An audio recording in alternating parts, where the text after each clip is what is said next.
29 years of age, you're bound to forget things, which happens to me once in a while. Anyway, they also found that little piece of paper that Mrs. Van Houten had. So they say, "Here, you see, you're a spy, you're from." He gave me back the false paper that I had and the thing that the German, the man who hired the German, who hired me for the German war, he gave it back to me and he opened the door and I said, "Oh my God." He said in French, "Run as fast as you can. Wow. Don't look back. Run and go into safety." That was another mistake.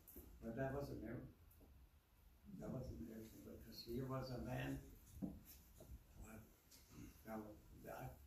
Yeah! What the American army discovered.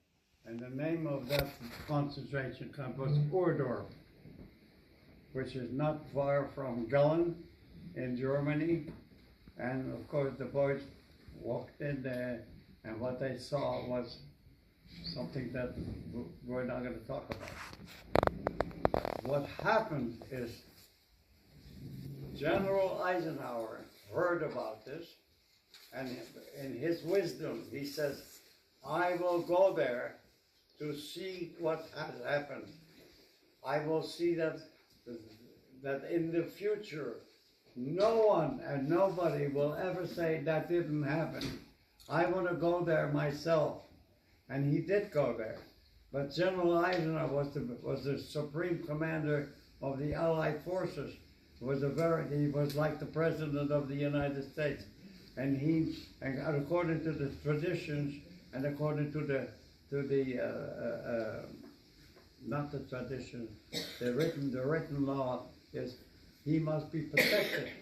Now, if you see an American president, you see the Secret Service around him. He protected. So what happened is when General Eisenhower decided, and I left the station a day or two before,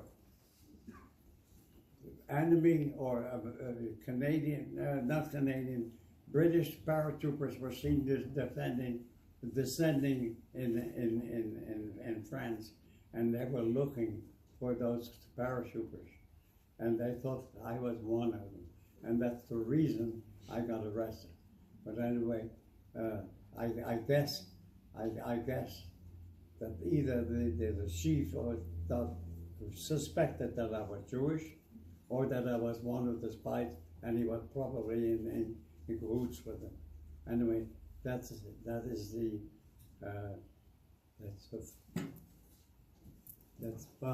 it say here? Yeah. No, okay. So that's one. That was another mistake, another escape that I had. The last escape is even more ridiculous. Not ridiculous. More unbelievable. I went back to Paris.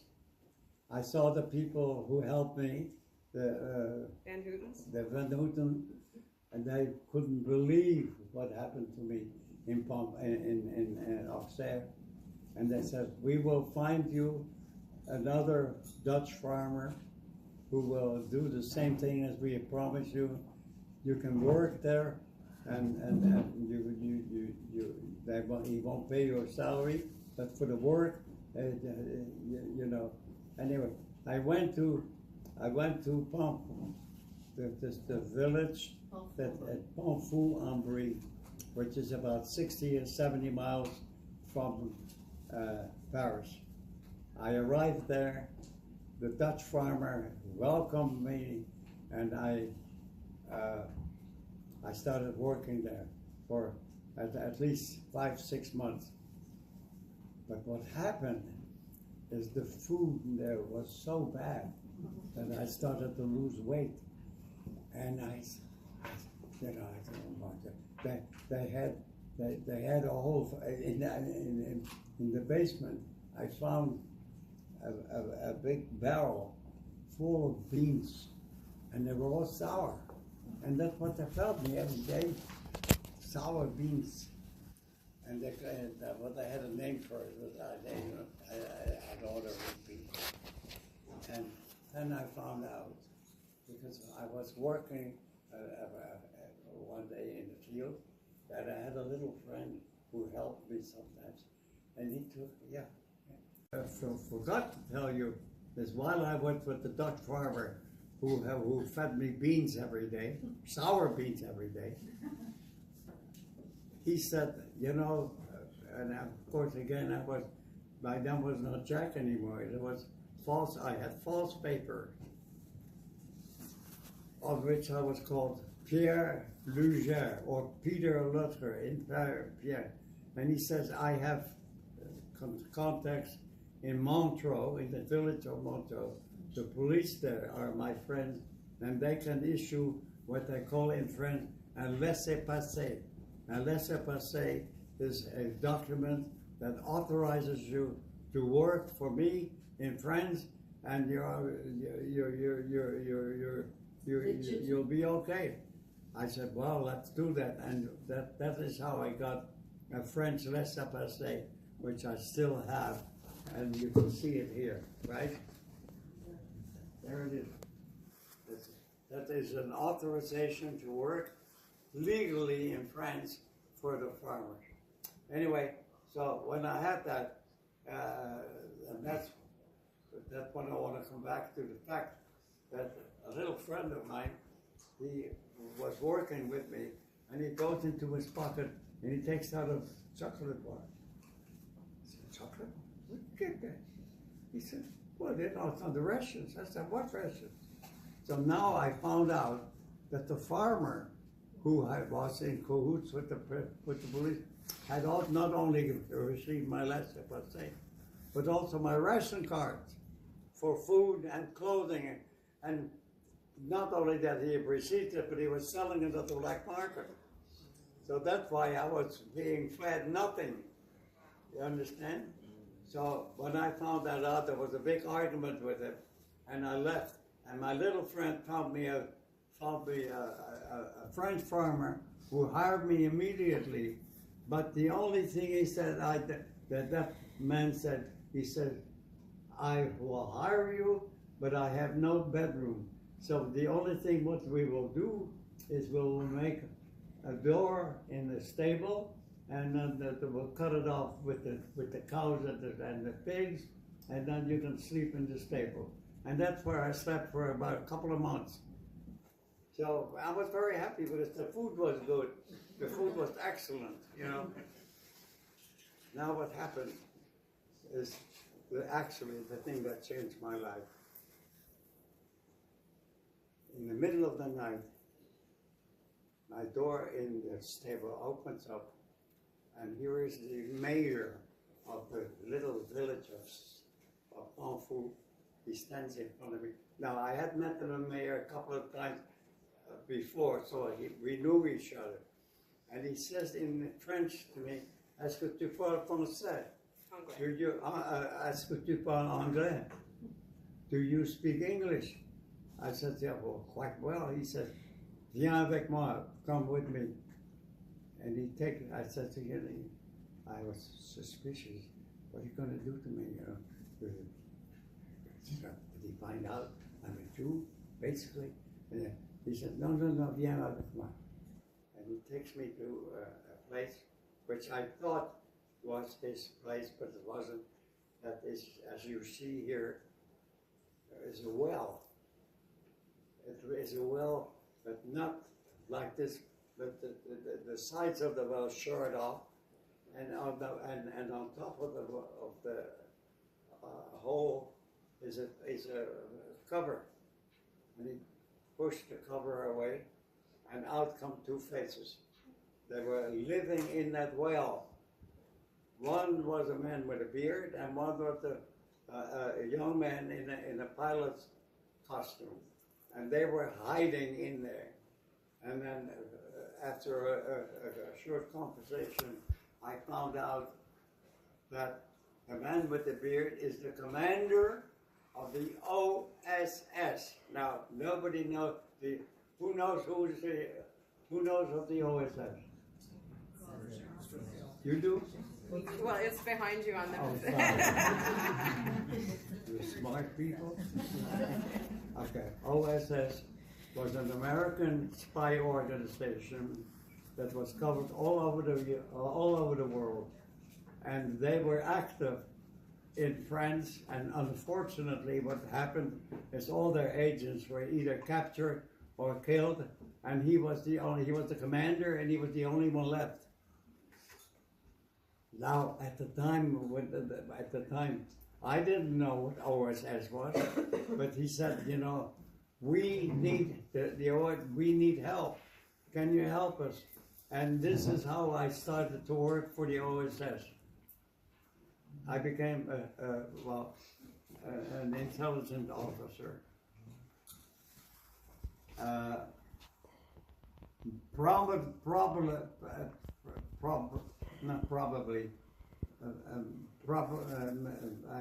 can find a word again. Wait, take a breath. What? Have a drink. Oh, I can't have a drink. Have a breath. Because we've been talking for almost an hour straight.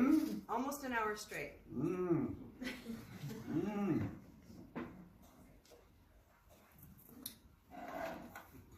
If I tell you what's inside, then you won't believe me. It's horrible. It's it's whiskey.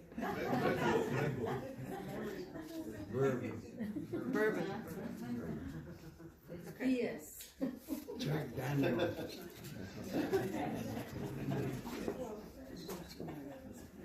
You know Jack Daniels? Yeah. He and me went to different schools together.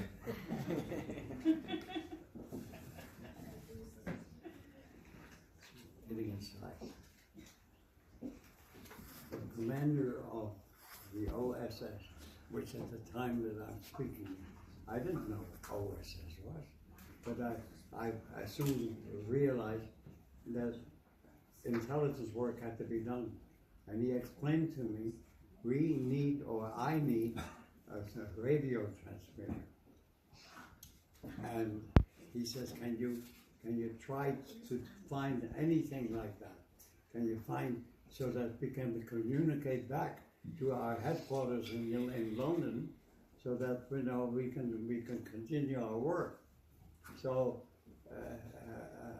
I started working for the OSS predominantly in Paris. I became what they call a pointer and an executor. Now, a pointer is somebody who points out this guy, and then somebody else takes care of this guy. What I mean, you'll figure out yourself. When I pointed out a building, that building was blown up in no time.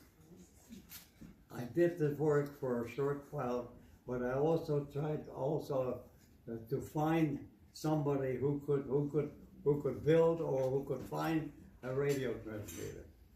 And then I found a young man. I found a teacher who said, I have probably a student who is able to convert to change a radio, an ordinary radio into a transmitter. And I found that guy, and to make a long story short, I smuggled on the death threats, of course, that radio transmitter from Paris into Confluent, so that the OSS could communicate again with their head office in London. I don't want to mention that. No, you should mention that. Huh?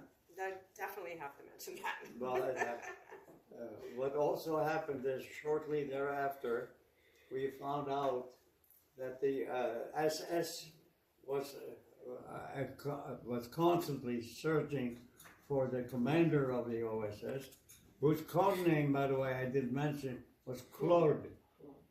I never found out his real name, but I heard later that this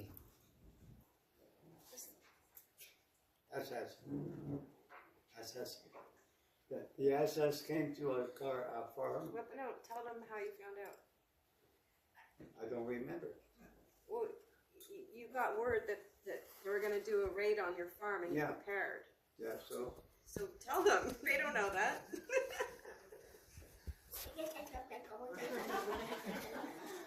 Yeah, do you understand now? Okay. I don't know what you mean. We Okay, found out. Yes.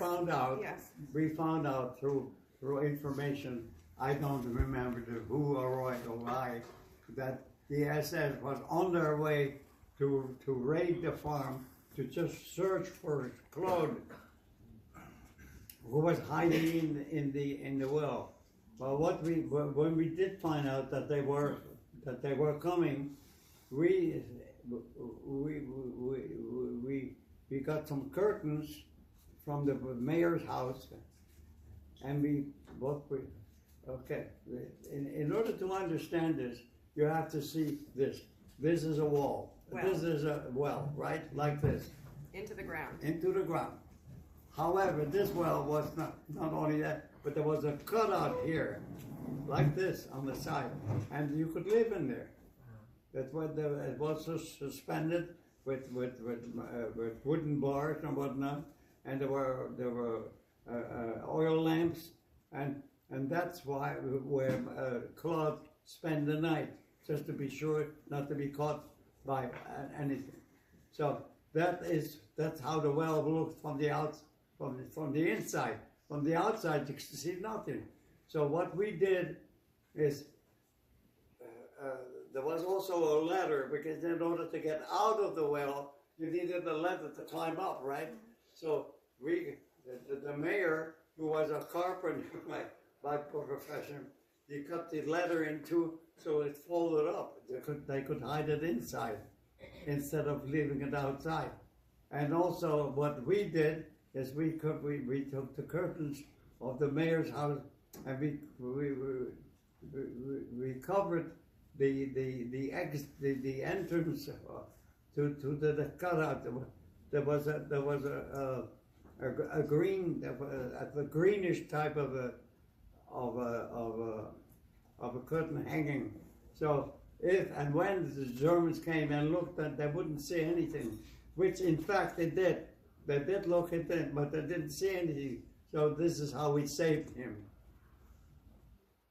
And a short time thereafter, when he already had the transmitter, and he did Get called back to. yeah, the OSS in England called Claude back to England, and what happened is an airplane, a special airplane, which was called Lysander. You see, this is not the original, but the British intelligence service, the MI2, they organized this. They dropped regularly, only when there was moonlight. So they call it the moonlight flights. They dropped agents off or picked them up. And Claude was supposed to be picked up by a Lysander like this. And I was there with them. And we were waiting and waiting. And the reason that the airplane did not show up is there was no moon. And only when the moon, that was easier for them to land. And about 2 weeks after laying in the field, a Lysander did land. Claude ran after him. After then, they opened the belly door. He climbed in, and I was behind him, and I had also a package with him. I gave him the package. He pulled the package in at the center, and he pulled the package in. He pulled me inside, and that was the end of my Holocaust. And that is how I ended up in England. I was interrogated by MI5, who, And I finally could say, no, I'm not Pierre Richard or Peter Luther. I am Jack Boeki. I am a Jewish man, a Jewish young man, student. I was still a student then. I said, and no, but technically, when I was in England, under the auspices of the OSS, I was still a Dutch citizen. And